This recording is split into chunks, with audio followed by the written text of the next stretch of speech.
നമസ്കാരം, ബിലൈവിലേക്ക് ഏവർക്കും സ്വാഗതം. താളിയോലയിൽ ദേശീയഗാനം എഴുതി ഇന്ത്യ ബുക്ക് ഓഫ് റെക്കോർഡ്സിൽ ഇടം പിടിച്ച തിരുവനന്തപുരം കൊടുങ്ങാനൂർ സ്വദേശി രമേഷ് കുമാറിനോടൊപ്പമാണ് നമ്മളിന്നുള്ളത്. റെക്കോർഡ് കരസ്ഥമാക്കും വിധം ഇദ്ദേഹത്തിൻ്റെ താളിയോല എഴുത്തിന് എന്ത് വ്യത്യസ്തതയാണുള്ളതെന്ന് നമുക്ക് പരിശോധിക്കാം. പഴമയോടൊത്ത് മറിഞ്ഞു തുടങ്ങുന്ന താളിയോല എഴുത്ത് സംരക്ഷിക്കണം എന്ന ഉദ്ദേശത്തോടെയാണ് രമേഷ് കുമാർ താളിയോല എഴുത്ത് സ്വയം അഭ്യസിച്ചു തുടങ്ങുന്നത്. നാരായം എന്തെന്നറിയാത്ത സാഹചര്യത്തിൽ നിന്നും ഇന്ന് 1 ഇഞ്ച് നീളത്തിലും വീതിയിലുമുള്ള താളിയോലയിൽ ദേശീയഗാനം എഴുതിയതിന് ഇന്ത്യ ബുക്ക് ഓഫ് റെക്കോർഡ്സ് നേട്ടം കരസ്ഥമാക്കുന്നത് വരെ എത്തി നിൽക്കുന്ന യാത്ര ഒരിക്കലും സുഗമമായിരുന്നില്ല.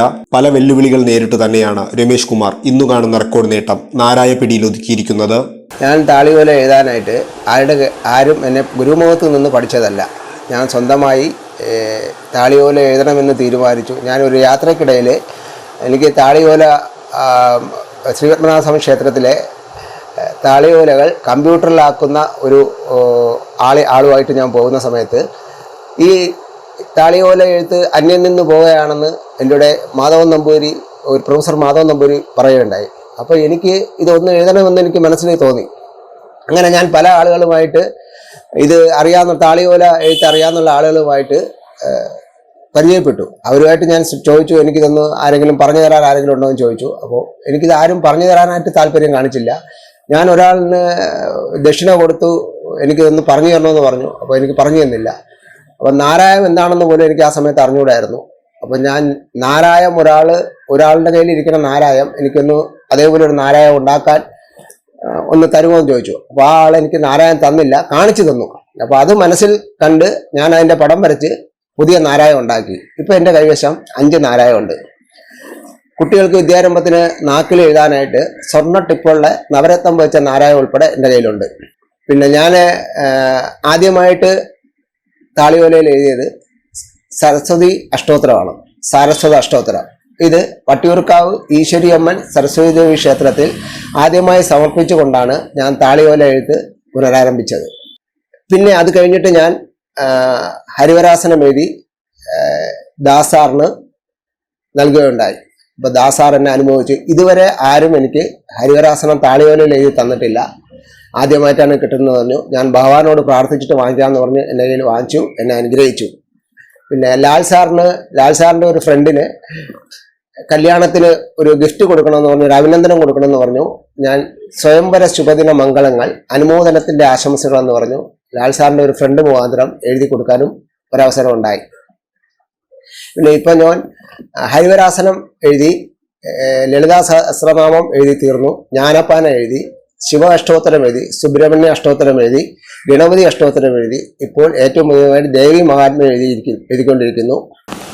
താളിയോല, ഞാൻ ഈ താളിയോല എടുക്കുന്നത് തമിഴ്നാട്ടിൽ നിന്നാണ് താളിയോല വാങ്ങുന്നത്. ഇത് വാങ്ങിച്ചുകൊണ്ട് വന്ന് ഒരു 15 ദിവസത്തോളം വെള്ളത്തിലിട്ടിട്ട് ഇതിൻ്റെ ഒരു നമ്മുടെ പണ്ട് ഓല വെള്ളത്തിലിട്ട് മുടയാനെടുക്കും പോലെ അതിൻ്റെ ആ ഒരു അഴുക്കങ്ങ് പോകണം.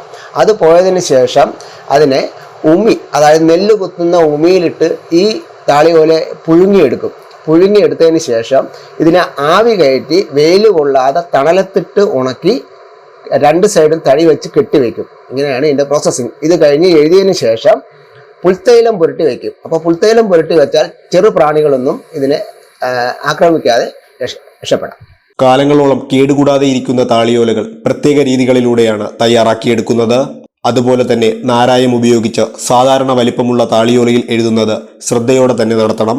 അവിടെ നിന്നാണ് 1 ഇഞ്ച് നീളവും വീതിയുമുള്ള താളിയോലയിൽ എഴുതി രമേഷ് കുമാർ റെക്കോർഡ് നേട്ടമുണ്ടാക്കിയത്. എങ്ങനെ പോയാലും എഴുതി സ്ഥിരമായിട്ട് എഴുതിക്കൊണ്ടിരുന്നാൽ തന്നെ ഒരു വർഷം കഴിഞ്ഞാൽ മാത്രമേ നമുക്ക് നല്ലതുപോലെ ഓല അപ്പുറത്തെ സൈഡ് ഹോള് വീഴാതെ നമുക്ക് എഴുതിയെടുക്കാവുള്ളൂ. പിന്നെ എഴുതുമ്പോൾ വളരെ ശ്രദ്ധിക്കണം. അപ്പുറത്തെ സൈഡിലെ ഓലയിൽ ഹോള് വീഴാനും പാടില്ല, എന്നാൽ ലെറ്റർ പതിയുകയും വേണം. അപ്പോൾ വളരെ സൂക്ഷിച്ച് എഴുതാൻ വെക്കുള്ളൂ. നല്ലപോലെ നമുക്ക് വേണമെന്ന് തോന്നി നമ്മളിരുന്ന് എഴുതിയാൽ മാത്രമേ ഇത് നല്ല രീതിയിൽ എഴുതി മുമ്പോട്ട് കൊണ്ടുപോകാൻ വെക്കുള്ളൂ. ഇനിയും പഠിക്കാൻ ആർക്കെങ്കിലും ആഗ്രഹം ഉണ്ടെങ്കിൽ പറഞ്ഞു കൊടുക്കാൻ ഞാൻ തയ്യാറാണ്. പക്ഷെ ഞാൻ ഈ നവരാത്രിക്ക് 2 പേരെ തുടങ്ങിച്ചു, താളിയോല എഴുത്ത് തുടങ്ങിച്ചു. അവർ എഴുതി തുടങ്ങിയെന്നാണ് പറയണത്. അത് വളരെ സൂക്ഷ്മമായിട്ടാണ് ഞാൻ ഈ ദേശീയഗാനം 1 ഇഞ്ച് നീളവും 1 ഇഞ്ച് വീതിയുമുള്ള താളിയോലയിൽ എഴുതുന്ന സമയം രാത്രി 12:30 മണിക്കാണ് ഞാൻ എഴുതി ഷൂട്ട് ചെയ്യണത്. ഇത് ഷൂട്ട് ചെയ്തത് എൻ്റെ ഭാര്യയും മക്കളും കൂടെയാണ് ഇത് ഷൂട്ട് ചെയ്യുന്നത്. അപ്പോൾ ഞാൻ എഴുതി വളരെ അതിസൂക്ഷ്മമായിട്ടാണ് ഞാൻ ഇത് എഴുതിയത്. പക്ഷെ എന്തായാലും അത് വിജയിച്ചു. അതിലെനിക്ക് സന്തോഷമുണ്ട്. ഇന്ത്യ ബുക്ക് ഓഫ് റെക്കോർഡിലൂടെ ഞാൻ ആദ്യമായി ചോദിച്ചത്, ഞാൻ ഈ 1 ഇഞ്ച് നീളം 1 ഇഞ്ച് വീതിയുള്ള താളിയോലയിൽ ദേശീയഗാനം എഴുതാൻ ആഗ്രഹിക്കുന്നു എന്ന് അവരോട് പറഞ്ഞപ്പോൾ അവർ എഴുതിക്കൊള്ളാൻ പറഞ്ഞു. ഞാൻ 15 മിനിറ്റ് സമയമാണ് അവരോട് ചോദിച്ചത്. ഞാൻ അപ്പോൾ 12 മിനിറ്റും 28 സെക്കൻഡും കൊണ്ട് അത് എഴുതി തീർത്തു. പുതിയതായിട്ട് അടുത്ത ഏഷ്യൻ ബുക്ക് ഓഫ് റെക്കോർഡിലേക്ക് എഴുതണമെന്ന് എനിക്ക് ആഗ്രഹമുണ്ട്. അത് ഞാൻ എഴുതും. അതിനുള്ള തയ്യാറെടുപ്പിലാണ്. വേറെ അങ്ങനെയൊന്നുമില്ല. ഞാൻ അല്ലാതെ ചെയ്യുന്നത് പറഞ്ഞാൽ കുറച്ച് മോഡൽ ഇതായിട്ട് പൂക്കല കൊണ്ട് പല ഹാരങ്ങളും കെട്ടുന്ന ഒരു രീതിയുണ്ട്. അങ്ങനെ അതും ചെയ്യാറുണ്ട്. അടുത്തതായിട്ട് എൻ്റെ ആഗ്രഹം, ഞാൻ നമ്മുടെ നരേന്ദ്രമോദിജിക്ക് ദേശീയ ഗാനവും വന്ദേ മാതരവും മലയാളത്തിലും ഹിന്ദിയിലും എഴുതി കൊടുക്കാനായിട്ട് കാത്തിരിക്കുകയാണ്.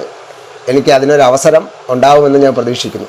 നമ്മുടെ സംസ്കാരത്തിൻ്റെ ഭാഗമായ താളിയോലകളും താളിയോല എഴുത്തും അന്യം നിന്നു പോകാതിരിക്കാനായി താളിയോല എഴുത്ത് താല്പര്യമുള്ള ആർക്കു വേണമെങ്കിലും പകർന്നു നൽകാൻ രമേഷ് കുമാർ തയ്യാറാണ്.